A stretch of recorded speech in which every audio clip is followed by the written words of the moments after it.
नमस्कार दोस्तों, आज की वीडियो में हम समझेंगे कि हम किस तरीके से जो करप्शंस को रोक सकते हैं। How to stop corruption. यानी ये जो क्वेश्चन है हर इंडियन के माइंड में आता है, हर भारतीय के दिमाग में आता है, लेकिन करप्शन को किस तरीके से रोकना है हम आज तक कोई भी कारगर कदम उठा नहीं पाए।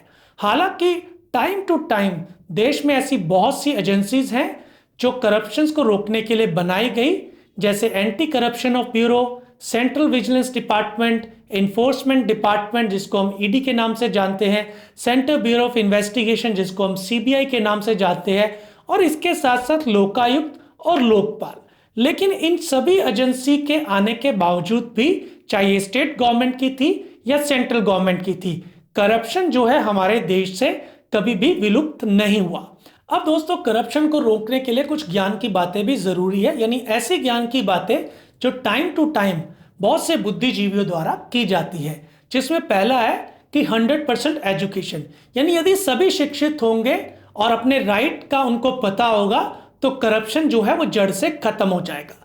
लेकिन यहाँ पे ये भी इंपॉर्टेंट है कि ये जो लोग शिक्षित हो रहे हैं, ये जो बच्चे शिक्षित हो रहे हैं, यही सबसे ज्यादा करप्शन को बढ़ावा दे रहे हैं, क्योंकि शिक्षित होने के साथ साथ ये अच्छी पोस्ट पे, यानी इनको अच्छी नौकरी मिल रही है, या फिर ये अपना बिजनेस कर रहे हैं और इनके पास समय की बहुत कमी है, और समय की कमी होने के कारण ये करप्शन को बढ़ावा दे रहे हैं। ये अपना काम करवाने के एवज में मनमाना, यानी जो भी पैसा कोई मांग रहा है उसको देते हैं, जिससे करप्शन को बढ़ावा मिल रहा है।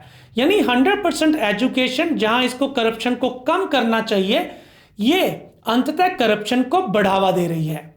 इसके साथ साथ सेकंड तर्क, यानी जो ज्ञान की बात आती है कि आप एक ईमानदार सरकार चुनिए। देखिए, आजादी के बाद से हमने बहुत सी ईमानदार सरकारें चुनी और किसी भी ईमानदार सरकार ने करप्शन को जड़ से खत्म नहीं किया। हालांकि जब तक सरकार पावर में होती है तब तक तो उस पर कोई करप्शन के चार्ज नहीं लगते, लेकिन जैसे ही वो विपक्ष में बैठती है उसके अगेंस्ट ही जो करप्शन के चार्ज हैं वो फाइल कर दिए जाते हैं, और ये काफी समय तक केस चलते रहते हैं, और इनका जब अंत में निर्णय आता है वो कुछ भी नहीं होता। यानी कहीं पे भी कोई भी सरकार भ्रष्टाचार में लिप्त नहीं पाई जाती, और ना ही किसी सरकार ने आज तक भ्रष्टाचार को जड़ से खत्म किया है। अब चलिए तीसरी बात पे बात करते हैं। कुछ बुद्धिजीवी कहते हैं कि आपको यदि करप्शन को खत्म करना है तो आप जो बड़े डिनोमिनेशन के नोट हैं उसको बंद कर दीजिए। देखिए, नोटबंदी में कुछ ऐसा ही हुआ। आपने 1000 और 500 के नोट बंद कर दिए, उसके बाद 2000 के नोट आए। अब आज की डेट में 2000 के नोट भी जो है वो बिल्कुल सर्कुलेशन में खत्म है। तो क्या भ्रष्टाचार खत्म हो गया? देखिए, आज भी कहीं यदि भ्रष्टाचार के छापे पड़ रहे हैं, कहीं पे भी कोई रेड पड़ रही है, तो वहां पे जो कैश है वो 500 की गड्डियों के रूप में बरामद हो रहा है। यानी नोटबंदी या बड़े डिनोमिनेशन की नोट को बंद करने से भी जो भ्रष्टाचार वो खत्म नहीं हो रहा। तो फिर भ्रष्टाचार खत्म कैसे होगा? देखिए, यदि आप भ्रष्टाचार को खत्म करना चाहते हैं तो बड़े डिनोमिनेशन को नोट को खत्म करने की बजाय आपको क्या है, आपको वो कॉज फाइंड आउट करना पड़ेगा जिसके कारण जो भ्रष्टाचार जो है वो पनप रहा है। आपको भ्रष्टाचार की जो रीढ़ की हड्डी है उसको तोड़ना होगा, और भ्रष्टाचार की जो रीढ़ की हड्डी है वो है कैश ट्रांजैक्शन।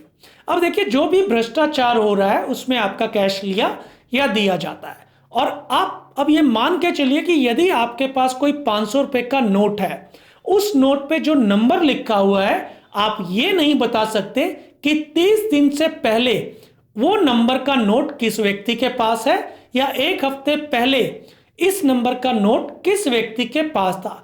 यानी आप जो कैश का जो नोट है, 500 रुपए का नोट या 200 रुपए का नोट, इसको आप ट्रेस आउट नहीं कर सकते, और यही जो है भ्रष्टाचार की मूल जड़ है। यानी जब तक आप किसी नोट को ट्रेस आउट नहीं करोगे कि ये 30 दिन पहले किसके पास था, 1 हफ्ते पहले कहां गया, तब तक हम भ्रष्टाचार पे लगाम नहीं लगा सकते। अब चलिए समझते हैं कि क्या यह पॉसिबल है किसी नोट को ट्रेस आउट कर पाना। तो इसका जवाब है यस, टेक्नोलॉजी से यह बिल्कुल बिल्कुल पॉसिबल है।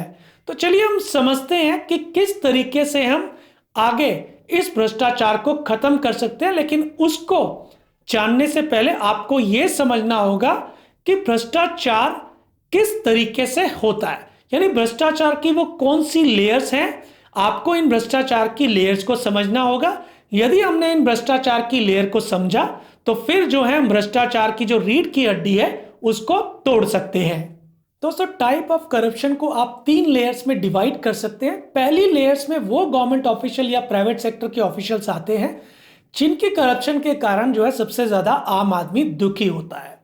देखिए, अब ये लोग करते क्या है, मान लीजिए किसी गवर्नमेंट क्लर्क की सैलरी जो है वो 60,000 रुपये महीना है, लेकिन क्योंकि उसके पास कुछ ऐसी पावर्स है जिसके कारण वो 1 लाख रुपए महीना जो है ऊपर की कमाई कर रहा है। अब ये लोग क्या करते हैं, ये लोग अपनी 60,000 की सैलरी में 10,000 रुपये एक्सपेंस दिखाते हैं और 50,000 रुपये जो है वो या तो मार्केट में, रियल स्टेट में या गोल्ड में इन्वेस्ट करते हैं। अब मान लीजिए ये 50,000 रुपये जो है पर मंथ इन्वेस्ट कर रहे हैं और ये व्यक्ति तकरीबन 30 साल की नौकरी जो है इसकी रहती है। तो यदि ये 50,000 रुपये साल के इन्वेस्ट करेगा 6 लाख और 30 साल में इन्वेस्ट करेगा 1,80,00,000। अब यदि आप मार्केट, रियल स्टेट या गोल्ड की कम्युलेटिव रिटर्न देखेंगे तो यदि ये 1,80,00,000 रुपए इन्वेस्ट कर रहा है तो इसकी जो रिटर्न जब ये रिटायर होगा तो इसको तकरीबन जो है 10 से 12 करोड़ रुपए जो है इसके हाथ में होंगे और ये आराम से अपनी लाइफ को स्पेंड कर सकता है। कोई भी पूछने वाला नहीं है क्योंकि ये इसकी लीगल यानी लिटिगेबल मनी थी जिसको इसने इन्वेस्ट किया और उसका रिटर्न इसको मिला। वही जो इसके ऊपर की कमाई है यानी जो 1 लाख रुपए पर मंथ इसको मिल रहे हैं, यदि हम इसको कैलकुलेट करें तो साल के 12 लाख और यदि 3 साल की नौकरी ये कर रहा है तो टोटल 3,60,00,000 जो है ये रिश्वत के रूप में पैसे ले रहा है। लेकिन अब ये व्यक्ति करता क्या है, देखिए ये व्यक्ति जो है अपना जो 1 लाख रुपए मंथली मिल रहा है इसको डे टू डे एक्सपेंस में एक्सपेंस आउट करता है। यानी ये क्या करेगा कि उस पैसे से घूमने जाएगा, यानी हर मंथ कहीं ना कहीं ये ट्रिप करेगा, चाहे मनाली, गोवा या शिमला या इस तरीके के ट्रिप करेगा और जितनी भी पेमेंट्स है वो कैश में करेगा। इसके साथ साथ लोकली हर वीक में ये डिनर पे जाएगा, यानी वीक में 2 बार डिनर करेगा और सारा जो एक्सपेंस है वो कैश में करेगा। इसके साथ साथ वेजिटेबल से फ्रूट, जूसेस यानी ब्रांडेड क्लोथ तक ये पूरा का पूरा पैसा जो है कैश में खर्च करेगा। अब इस चीज को कोई भी एजेंसी ट्रेस आउट नहीं कर सकती क्योंकि आप इसको खर्च कर रहे हैं। ब्रांडेड क्लोथ एक टाइम में पुराने हो जाते हैं, फल एंड फ्रूट्स आप खा लेते हो, इसके साथ साथ जो आप घूमने गए हो इसका कहीं भी आप ट्रेस आउट नहीं कर सकते क्योंकि सारी पेमेंट्स आपने कैश में दी हुई है। इसलिए यदि इन व्यक्तियों के अगेंस्ट कोई भ्रष्टाचार में कोई भी कोशिश करके इनके अगेंस्ट एक्शन लेना भी चाहे तो भी कानून के पचड़ों से ये आराम से बाहर निकल आ पाते हैं क्योंकि आप कैश को ट्रेस आउट नहीं कर सकते। और इसी तरीके से ये जो फर्स्ट लेयर है ये इस तरीके से भ्रष्टाचार करके इवन आफ्टर रिटायरमेंट, क्योंकि आपके पास बहुत सारा पैसा मिलेगा तो रिटायरमेंट के बाद भी आपकी लाइफ जो है वो सुचारू रूप से चलती रहेगी। अब हम बात करते हैं सेकंड लेयर ऑफ करप्शन की, यानी ये किस तरीके से करप्ट करते हैं।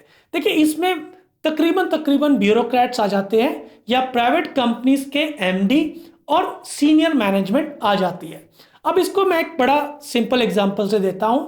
मान लीजिए कोई नेशनल बैंक का कोई मैनेजिंग डायरेक्टर है, वो अपने टेनर यानी इनका जो टेन्योर होता है जब ये एमडी बनते हैं 3 से 5 साल का इनका टेन्योर मिलता है। और यदि कोई व्यक्ति अपने टेन्योर में 200 नई ब्रांचेस खोले तो अखबारों में तो ये आएगा कि ये बहुत एग्रेसिव है, लेकिन वहीं 200 ब्रांच खोलने के लिए ये कोई भी सेंट्रलाइज वे में एक कॉन्ट्रैक्ट नियुक्त कर दिए कि ये कॉन्ट्रैक्ट ये सभी ब्रांचेस का जो इंफ्रास्ट्रक्चर है वो या रेनोवेशन है वो करेगा। अब पर ब्रांच जो रेनोवेशन है उसमें खर्चा 1 से 1.5 करोड़ रुपए का आता है और यदि पर ब्रांच ये ब्यूरोक्रेट 5 लाख रुपए का कमीशन बांध ले तो इसको 5 लाख यानी 200 ब्रांच से टोटल जो है 10 करोड़ रुपए का कमीशन आ जाएगा। अब ये जो 10 करोड़ रुपए है ये कैश में ना लेके इसको प्रॉपर्टी में इन्वेस्ट करेगा, यानी कोई ना कोई ये बेनामी प्रॉपर्टी जो है उस पैसे से इन्वेस्ट करेगा।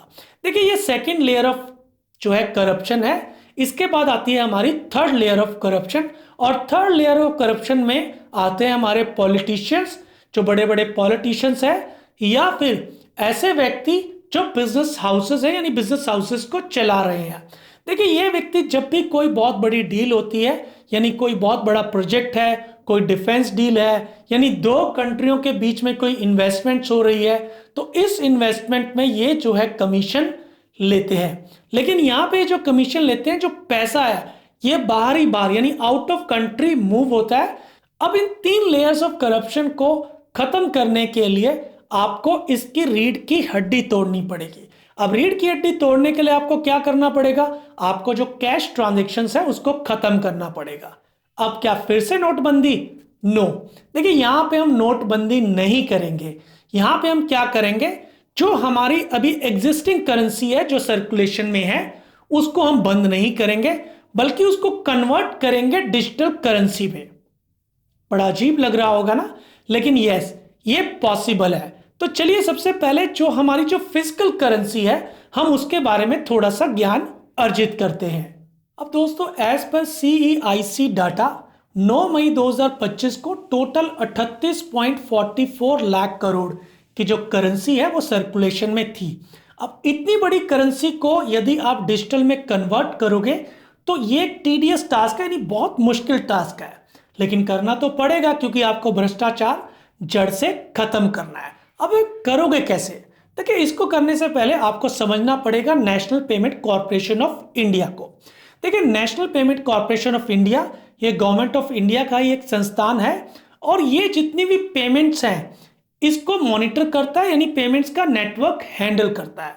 आपने UPI, IMPS और रुपे कार्ड के बारे में सुना होगा।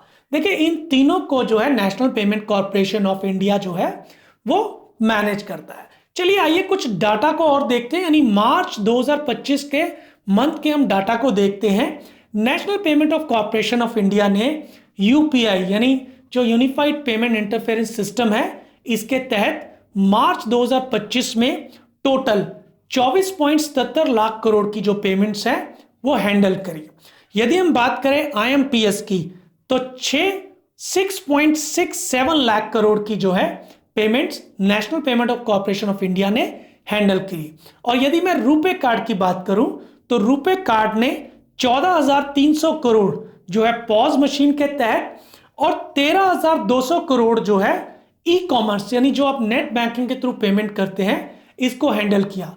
तो तकरीबन यदि मैं देखूं तो 25 लाख करोड़ के तहत, यानी 25 लाख करोड़ जो है मार्च मंथ में national payment corporation of India ने जो पेमेंट्स को नेटवर्क के थ्रू हैंडल किया है। अब यदि इतनी बड़ी जो पेमेंट है national payment corporation of India handle कर सकता है तो जो हमारी करेंसी है 38.44 लाख करोड़ ये भी नेशनल पेमेंट ऑफ इंडिया जो है हैंडल कर सकता है और इसको हैंडल करने में ये सक्षम भी है। अब गवर्नमेंट ऑफ इंडिया को करना क्या है? गवर्नमेंट ऑफ इंडिया को national payment corporation of India को डिजिटल करेंसी मैनेज करने के लिए अधिकार देने हैं, यानी आज के बाद जितनी भी डिजिटल करेंसी होगी उसको national payment corporation of India RBI के तहत मैनेज करेगी।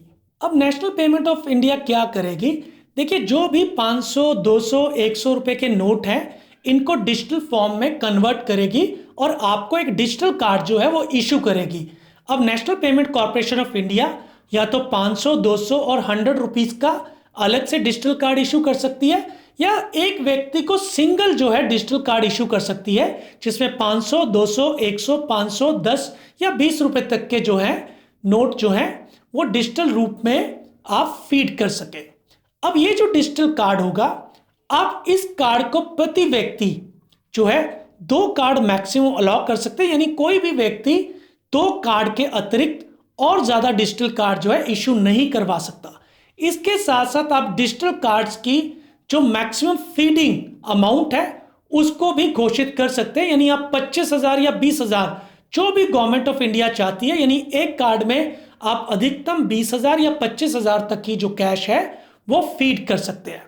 इसके साथ साथ ये जो डिजिटल कार्ड होगा ये डायरेक्टली आपके जो अकाउंट नंबर है उसके साथ लिंक नहीं होगा, बल्कि ये आपके आधार कार्ड के साथ लिंक होगा, ताकि कहीं पे भी आप ये ट्रेस आउट कर सके कि एक व्यक्ति के पास कितने जो है डिजिटल कार्ड वो इशू हो रखे हैं।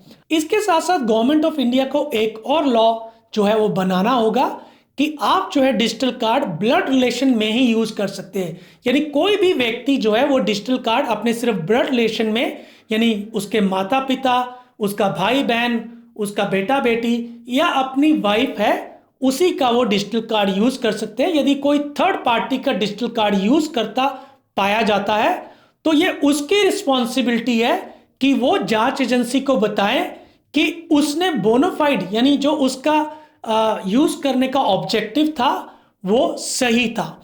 और इवन यदि उसका ऑब्जेक्टिव सही भी था तो भी जिसका वो कार्ड है और जो कार्ड यूज कर रहा है, यदि वो ब्लड रिलेशन में यूज नहीं कर रहा तो उन पे जो हैवी पेनल्टी वो लगाई जाए। देखिए इससे होगा क्या कि कोई भी व्यक्ति किसी अन्य व्यक्ति का डिजिटल कार्ड यूज नहीं कर पाएगा, और यदि वो यूज करता हुआ पकड़ा गया, क्योंकि टेक्नोलॉजी के माध्यम से आप उसको इजीली कैच कर सकते हो, और यदि वो पकड़ा गया तो फिर उसके अगेंस्ट जो है भ्रष्टाचार की कार्रवाई हो सकती है।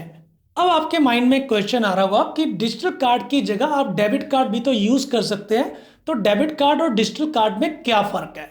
देखिए डेबिट कार्ड और डिजिटल कार्ड में बेसिक फर्क ये है कि जो डेबिट कार्ड है वो वीजा, मास्टर या रुपए के थ्रू आपके अकाउंट के साथ लिंक रहता है, और इसको यूज करने के लिए आपको नेटवर्क या नेट की जरूरत होती है।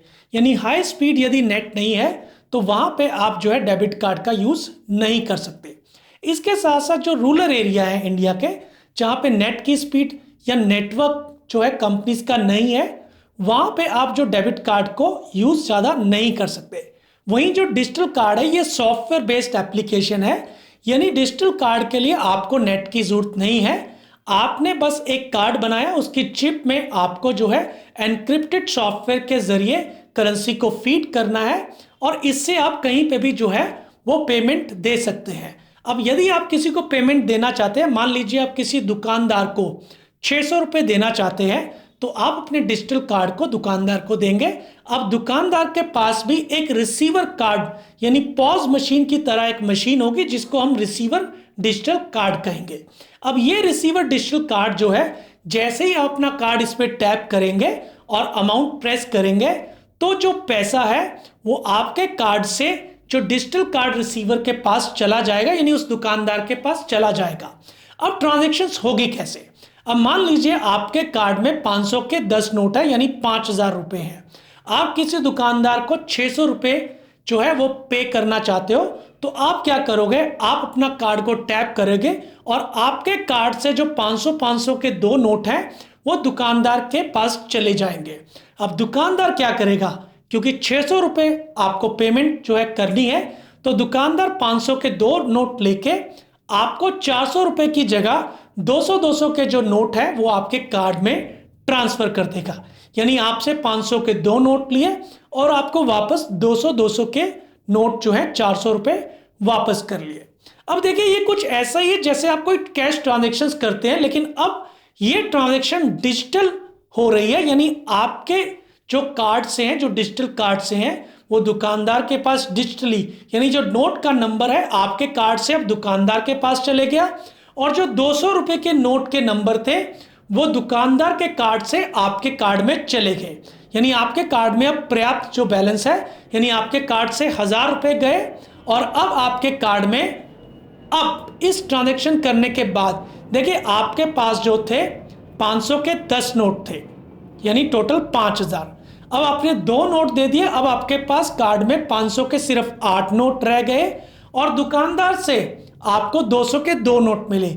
यानी अब आपके पास 500 के 8 नोट और 200 के 2 नोट है, यानी टोटल आपके पास 4400 रुपए है, क्योंकि 600 रुपए आपने खर्च कर दिए। देखिए इस तरीके से जो डिजिटल कार्ड है उसमें आपके जो पैसे हैं वो डिजिटली फीड होते रहेंगे। अब ये तो हुआ किसी दुकानदार को आपने पैसे देने हैं। अब आप किसी व्यक्ति को पैसा देना चाहते हैं तो वो कैसे होगा? देखिए यदि आप किसी व्यक्ति को पैसा देने चाहते हैं तो आपको अपने कार्ड से उसके कार्ड में पैसा ट्रांसफर करना है, और ये जो ट्रांसफर है आप एटीएम मशीन, क्योंकि जितनी भी एटीएम मशीन है अब उससे कैश तो निकलेगा नहीं, तो एटीएम मशीन में रिसीवर कार्ड के अलग से कार्ड होल्डर दिए जा सकते हैं, जिसके थ्रू आप एक कार्ड से जो पैसा है दूसरे कार्ड में ट्रांसफर कर सकते हैं। इसके साथ साथ जितनी भी गवर्नमेंट ऑर्गेनाइजेशंस है या जो प्राइवेट सेक्टर ऑर्गेनाइजेशन है जहां पे बहुत ज़्यादा लोग, या जो पब्लिक सेक्टर की कुछ मार्केट्स हैं जहां बहुत सारे लोग होते हैं या इकट्ठा होते हैं, यहाँ पे जहां भीड़ इकट्ठी ज़्यादा होती है, वहां पे भी कुछ इस तरीके के डिजिटल इंस्ट्रूमेंट गवर्नमेंट द्वारा दिए जा सकते हैं जिसके द्वारा आप एक व्यक्ति से दूसरे व्यक्ति को पैसा जो है डिजिटली ट्रांसफर कर सकते हैं। अब मान लीजिए किसी दोस्त को कुछ पैसे की जरूरत है और वो आपसे 500 रुपये उधार मांगता है, तो आप अपने डिजिटल कार्ड से उसके डिजिटल कार्ड में एटीएम के थ्रू पैसा ट्रांसफर कर सकते हैं।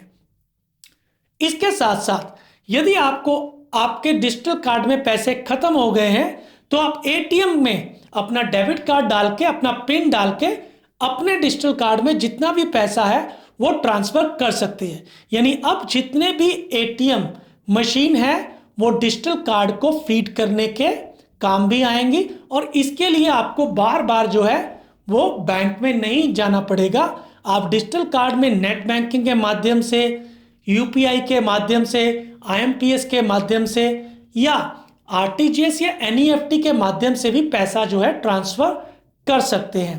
देखिए इस तरीके से आप जो है पैसा डिजिटल कार्ड में 1 to 1 या अपने फैमिली मेंबर्स में भी ट्रांसफर कर सकते हैं। इसके साथ साथ सरकार को एक और काम करना पड़ेगा कि जितने भी कमोडिटी के प्राइस हैं यानी वस्तुओं की कीमत है वो 5 और 10 के मल्टीपल पे करनी पड़ेगी। यानी मान लीजिए 1 लीटर अमूल के दूध की आज की जो कीमत है वो 69 रुपीज़ है, यानी 69 पैसे है। अब आप इसको 5 के मल्टीपल पे कीजिए, या तो इसको 70 कीजिए या 65 रुपये कीजिए। अब इसको करने के लिए अमूल कंपनी को यदि वो 70 रुपये करती है तो 1 लीटर से थोड़ा ज़्यादा दूध आपको पैकेट में देना पड़ेगा, और यदि आप 65 रुपये करते हैं तो 1 लीटर से थोड़ा कम जो दूध है आप उसको उस हिसाब से, कीमतों के हिसाब से एडजस्ट कर सकते हैं। अब ऐसा मैं इसलिए कह रहा हूँ क्योंकि देखिए जब आप डिजिटली कोई ट्रांजेक्शन्स करेंगे तो उसका जो नंबर ऑफ ट्रांजेक्शन्स है वो बहुत ज़्यादा बढ़ जाएगा, और बहुत ज़्यादा बढ़ने के कारण यदि आप उसको 5 रुपये के मल्टीपल तक ही सीमित रखेंगे तो नंबर ऑफ जो ट्रांजेक्शन्स है, यानी जब आपने पैसा दिया और उसको रिवर्स पैसा जो वापसी करना है, उस केस में नंबर ऑफ ट्रांजेक्शन्स बहुत ज़्यादा कम हो जाएंगी। इससे सर्वर पे जो है वो लोड कम पड़ेगा। देखिए इसको समझने का सबसे बढ़िया तरीका ये है कि जब आप दुकान से कोई 2 रुपए की चीज़ लेने जाते हो और उसके लिए आप उसके 100 रुपए का जो है नोट देते हो तो दुकानदार कहता है कि आप छुट्टा लेके आइए। यानी ये जो छुट्टे की प्रॉब्लम है, जब आप डिजिटली अपनी करेंसी को कन्वर्ट करेंगे तो जो दुकानदार के पास जो डिजिटल रिसीव का जो एक मॉडम है उस मॉडम में भी दुकानदार को दिक्कतें आएंगी। तो इसलिए यदि आप 5 और 10 के मल्टीपल में काम करेंगे तो दुकानदार को कोई भी दिक्कत नहीं आएगी। अब इसमें कई लोग कहेंगे, कई बुद्धिजीवी लोग कहेंगे तो ऐसे तो कई ट्रांजैक्शंस जो है फेल्ड हो जाएंगे, क्योंकि अगर दुकानदार के पास पर्याप्त मात्रा में छोटा कैश अवेलेबल नहीं है डिजिटल रूप में तो फिर जो है वो ट्रांजैक्शंस डिनाई हो जाएंगे।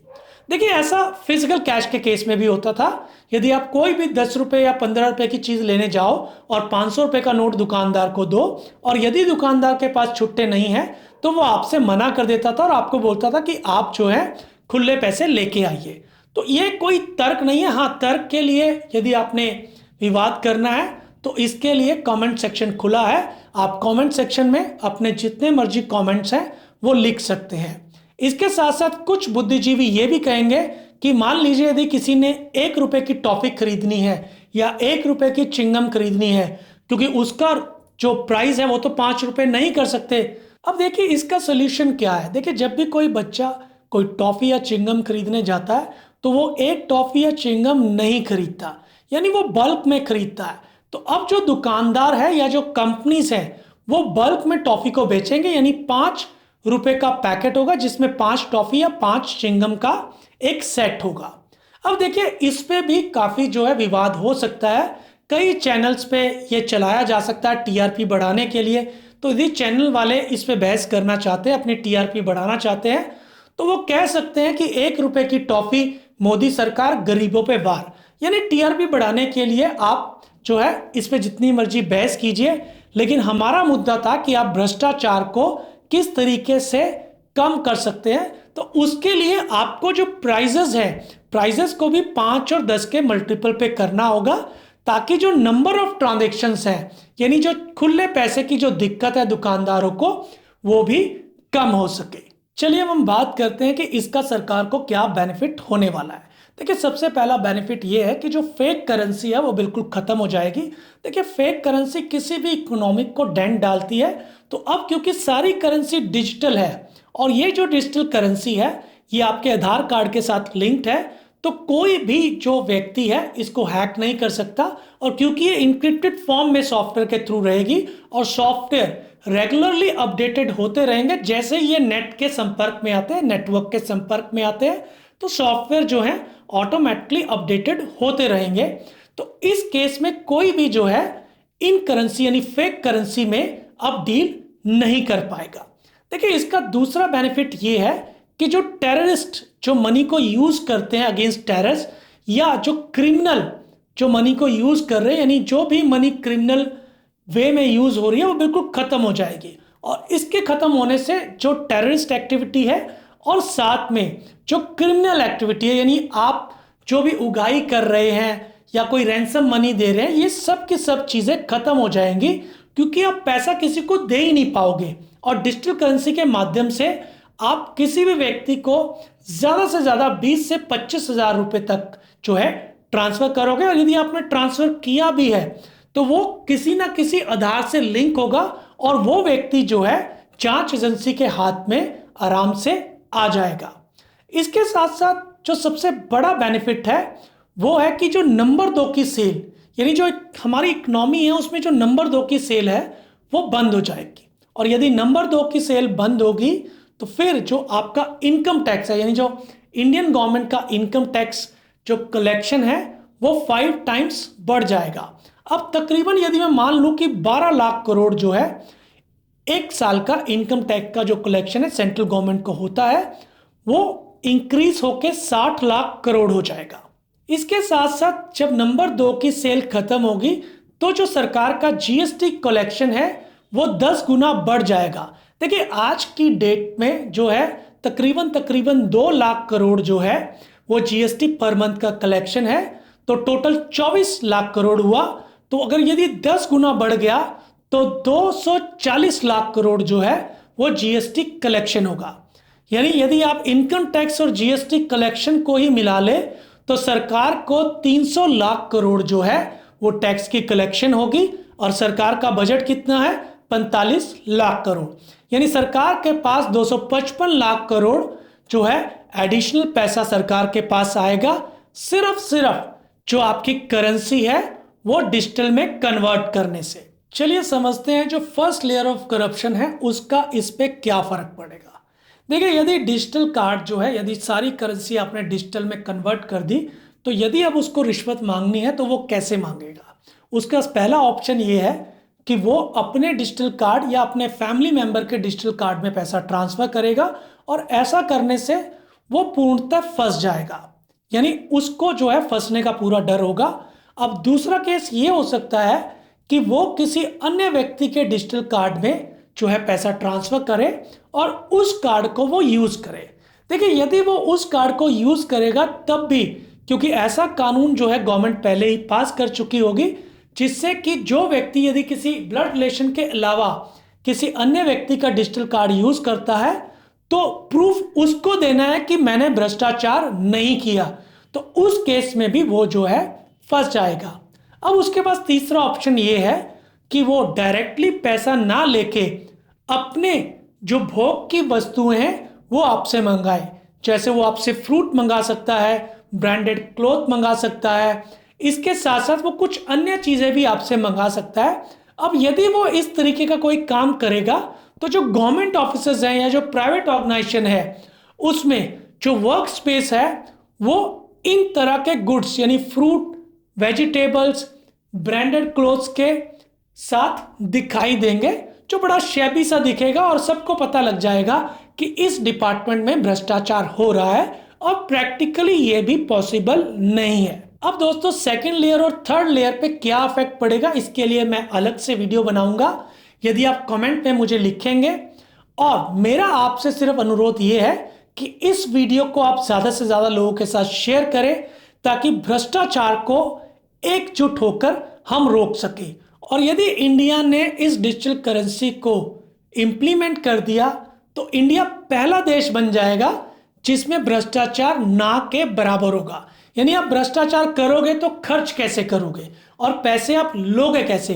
तो सबसे बड़ी प्रॉब्लम भ्रष्टाचारियों को यह होगा कि वो पैसे ले ही नहीं पाएंगे, खर्च करने का तो सवाल दूसरा है। अब यह वीडियो आपको कैसा लगा कमेंट के माध्यम से हमें ज़रूर बताएं और आपके विचार जो हैं वो दूसरे व्यक्तियों तक भी पहुंच सके, इसके लिए आप इस वीडियो को ज़रूर अपने दोस्तों, अपने फैमिली मेंबर्स और अपने कुलीग के साथ शेयर करें।